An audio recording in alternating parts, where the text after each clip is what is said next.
نحمد و نصلی علی رسول الکریم اما بعد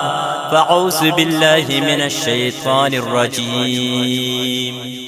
بسم اللہ الرحمن الرحیم حضور اکرم صلی اللہ علیہ وآلہ وسلم کے طائف کے سفر کا قصہ۔ نبوت مل جانے کے بعد 9 برس تک نبی اکرم صلی اللہ علیہ وآلہ وسلم مکہ مکرمہ میں تبلیغ فرماتے رہے اور قوم کی ہدایت اور اصلاح کی کوشش فرماتے رہے، لیکن تھوڑی سی جماعت کے سوا جو مسلمان ہو گئی تھی اور تھوڑی سی ایسے لوگوں کے علاوہ جو باوجود مسلمان نہ ہونے کے آپ کی مدد کرتے تھے۔ اکثر کفار مکہ آپ صلی اللہ علیہ وسلم کو اور آپ صلی اللہ علیہ وسلم کے صحابہ کرام کو ہر طرح کی تکلیفیں پہنچاتے تھے، مذاق اڑاتے تھے اور جو ہو سکتا تھا اس سے درگزر نہ کرتے تھے۔ حضور صلی اللہ علیہ وآلہ وسلم کے چچا ابو طالب بھی انہی نیک دل لوگوں میں سے تھے جو باوجود مسلمان نہ ہونے کے حضور صلی اللہ علیہ وآلہ وسلم کی ہر قسم کی مدد فرماتے تھے۔ 10ویں سال میں جب ابو طالب کا بھی انتقال ہو گیا تو کافروں کو اور بھی ہر طرح کھلے مارے اسلام سے رکنے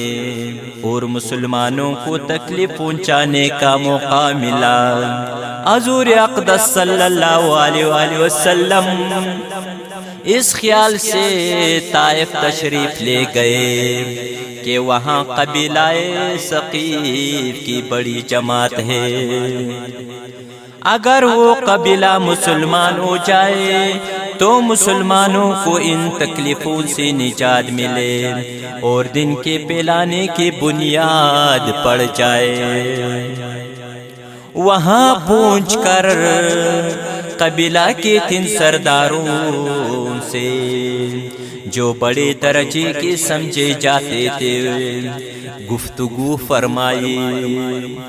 اور اللہ کے دن کی طرف بلایا اور اللہ کے رسول کی یعنی اپنی مدد کی طرف متوجہ کیا، مگر ان لوگوں نے بجائے اس کے دن کی بات کو قبول کر دے یا کم سے کم عرب کی مشہور مہمان نوازی کے لحاظ سے مہمان کی خاطر مدارات کرتے، صاف جواب دے دیا اور نہایت بے رخی اور بد اخلاقی سے پیش آئے۔ ان لوگوں نے یہ بھی گوارا نہ کیا کہ آپ صلی اللہ علیہ وسلم یہاں قیام فرما لے۔ جن لوگوں کو سردار سمجھ کر بات کی تھی وہ شریف ہوں گے اور معذب گفتگو کریں گے۔ ان میں سے ایک شخص بولا کہ اوہو، آپ ہی کو اللہ نے نبی بنا کر بھیجائے۔ دوسرا بولا کہ اللہ کو تمہارے سوا کوئی اور ملا ہی نہ تھا جس کو رسول بنا کر بھیجتے۔ تیسرے نے کہا کہ میں تجھ سے بات کرنا نہیں چاہتا، اس لیے کہ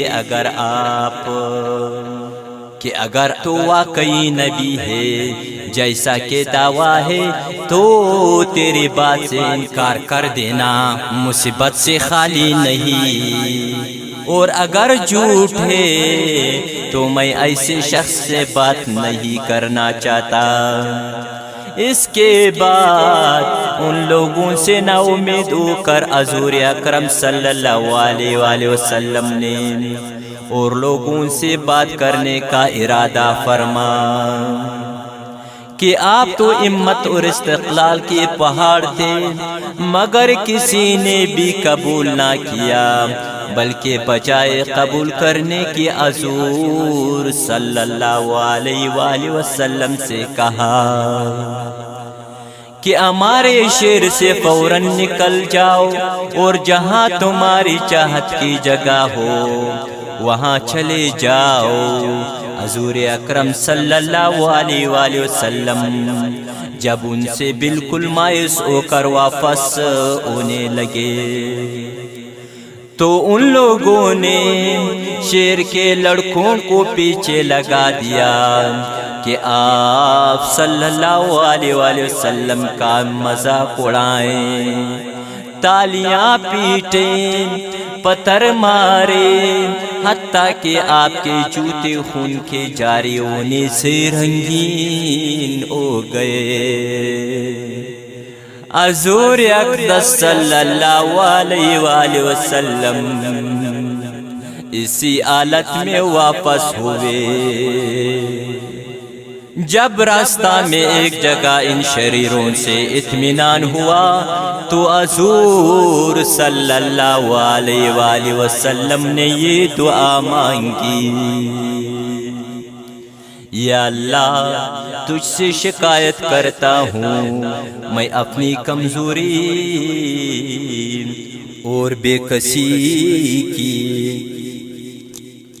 اور لوگوں میں ذلت و رسوائی کی، یہ ارحم الراحمین تو ہی پاکا رب ہے اور تو ہی میرا پروردگار ہے، تو مجھے کس کے حوالے کرتا ہے؟ کسی اجنبی بیگانے کے جو مجھے دیکھ کر ترش ہوتا ہے اور منہ چڑھتا ہے، یا کہ کسی دشمن کے جس کو تو نے مجھ پر قابو دے دیا۔ یا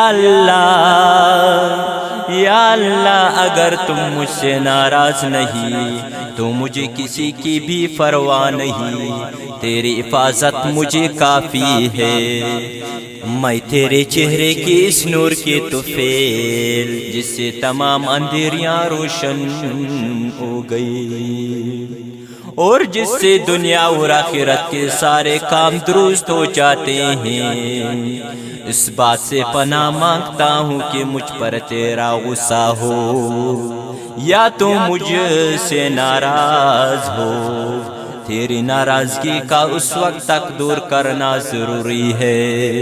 جب تک تو راضی نہ ہو، نہ تیرے سوا کوئی طاقت ہے اور نہ قوت۔ مالک الملک شان قہاری کو اس پر جوش آنا ہی تھا کہ حضرت جبرائیل علیہ السلام نے آ کر سلام کیا اور عرض کیا کہ اللہ نے آپ کی قوم کی اور گفتگو جو آپ سے ہوئی سنی اور ان کے جوابات سنے، اور ایک فرشتہ کو جس کے متعلق پہاڑوں کی خدمت ہے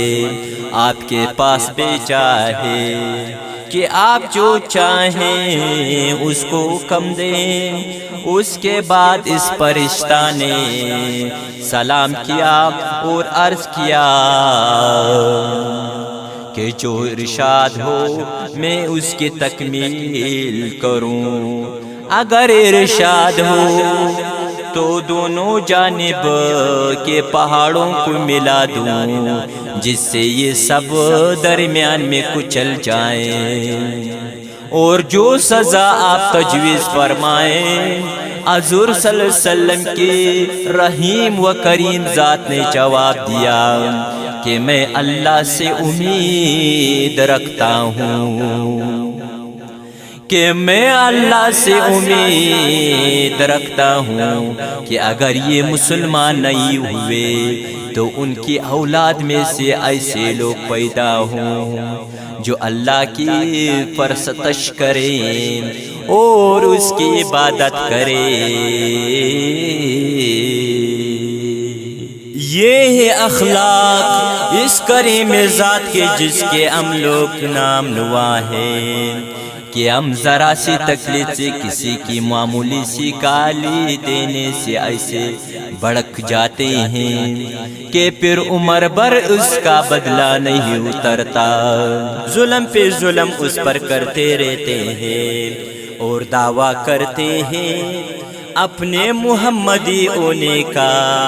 نبی کے پیرو بننے کا۔ نبی کریم صلی اللہ علیہ وآلہ وسلم اتنی سخت تکلیف اور مشقت اٹھانے کے باوجود نہ بددعا فرماتے ہیں اور نہ کوئی بدلہ لیتے ہیں۔